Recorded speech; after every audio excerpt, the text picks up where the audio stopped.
m'appelle Yann Perrault. Et moi aussi, Yann Perrault. Voici l'histoire de nos familles. Nicolas est le premier des 13 Perrault à porter ce nom en Nouvelle-France. Originaire de Bourgogne, il débarque en 1660. Grand explorateur et connaisseur des Premières Nations, il fut l'interprète de Louis-Hector de Calière lors de la signature du traité de la Grande Paix de Montréal en 1701, qui mettait fin aux guerres entre les Français et les 5 nations iroquoises. Cette rencontre entre mon ancêtre Nicolas et 39 chefs autochtones a eu lieu ici même à Montréal, là où a été construit le musée de Pointe-à-Calière. Un autre pionnier, François-Marie, donne son nom à l'île Perrault. Gouverneur de Montréal en 1670, il profite de ses fonctions pour s'accaparer le commerce des fourrures. Tout protestataire est battu et jeté en prison. Un troisième ancêtre, prénommé François, est un ambitieux commerçant. Il ouvre une mercerie dès son arrivée à Québec en 1715.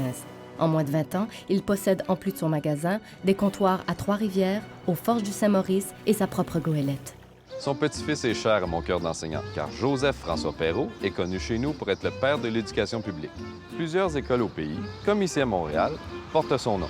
Député à la Chambre du Bas-Canada, il dépose en 1801 un projet de loi instaurant l'instruction obligatoire et gratuite. Ça dérange, parce qu'à l'époque, le travail des enfants est souvent source de revenus pour toute la famille. Il faudra attendre un siècle et demi avant que l'école ne devienne obligatoire au Québec. En 1963, le cinéaste-poète Pierre Perrault, issu d'une 4e souche de Perrault, réalise Pour la suite du monde. 133! 133! En 2005, l'agence de presse Mediafilm lui attribue la cote chef-d'œuvre, une première pour un film québécois.